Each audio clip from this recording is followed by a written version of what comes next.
Hello friends, મારે તમને એક સરસ વાત કહેવી છે. ગરુડ પુરાણમાં એક કથા આવે છે. એ કથામાંથી ઘણું બધું શીખવાનું મળે છે. એ કથા કંઈ આ મુજબ છે કે એક દિવસ એક પોપટ ઉડી રહ્યો હતો અને તે કોઈ એક જગ્યા પર જઈને ઊભો રહ્યો. એક વૃક્ષની ડાળી પર જઈને બેઠો. ત્યાં જ યમરાજજી હતા. યમરાજજીએ તેને જોયો અને હસવા માંડ્યા. પોપટભાઈ તો આ જોઈને ઘણા જ ભયભીત થઈ ગયા.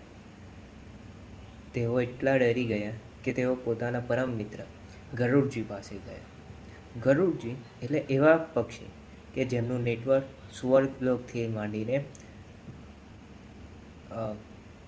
પાતાળ સુધી હતું. ગરુડજી પાસે ગયા, ગરુડજીને આ બધી વાત કરી. ત્યારબાદ ગરુડજી સમજી ગયા અને તેમને પોપટને કહ્યું કે હું તમને એક 7 સમુંદર પાર એક જગ્યા પર એક ગુફામાં છોડીને આવીશ. ત્યાં યમરાજજી તમને શોધી જ નહીં શકે. ગરુડજીએ આમ કહ્યું. ગરુડજીની વાત પર પોપટજીએ વિશ્વાસ મૂક્યો અને તેઓ તેમની પીઠ પર બેસી ગયા અને ગરુડજી તેમને 7 સમુંદર પાર એક ગુફામાં મૂકી આવ્યા. હવે ગરુડજી પાછા આવે છે. ગરુડજીને થયું કે લાવ યમરાજજી જોડે વાત કરી લઉં કે પોપટને જોઈને કેમ દાંત કાઢતા હતા. તે બાદ ગરુડજી યમરાજ પાસે ગયા.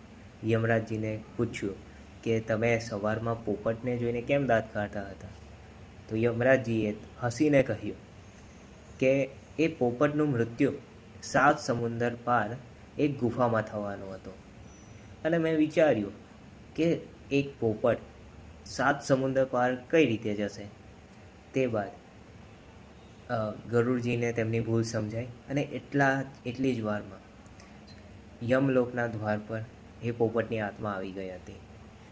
તો મોરલ ઓફ ધ સ્ટોરી, આ વાર્તા પરથી શું શીખવા મળે? તો આ વાર્તા પરથી એ શીખવા મળે કે ગમે તેટલી પરિસ્થિતિ ખરાબ હોય, ગમે તેટલા બદલાવો આવતા હોય, બરાબર ને, પણ આપણે આપણા કાર્યમાં લાગેલા રહેવું. કેમ કે આપણે કેટલી પણ પહોંચ લગાવી દઈશું, આપણે કેટલા પણ મોટા થઈ જઈશું, આપણે ગમે તે થઈ જઈશું, પણ જે દિવસ આવશે ને એ લેન નાશે, જતી રહેશે. પૂછવા પણ નહીં રહે કે હું તને લઈ જાઉં. તો આ સ્ટોરી પરથી એ શીખવા મળે કે જ્યારે પણ આપણે મુશ્કેલીમાં ફસાઈ જઈએ તો જનરલી બધા એવું જ વિચારતા હોય કે આ મુશ્કેલી આવી ગઈ, હવે શું કરવું.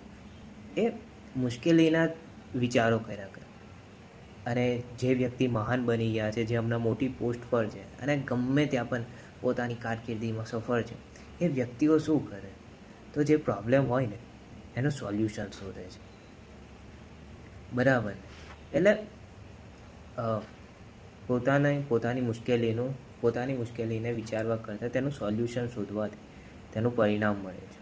પ્રોબ્લેમને વિચાર્યા કરવાથી તેનું સોલ્યુશન ના મળે. ઓકે, મળીએ.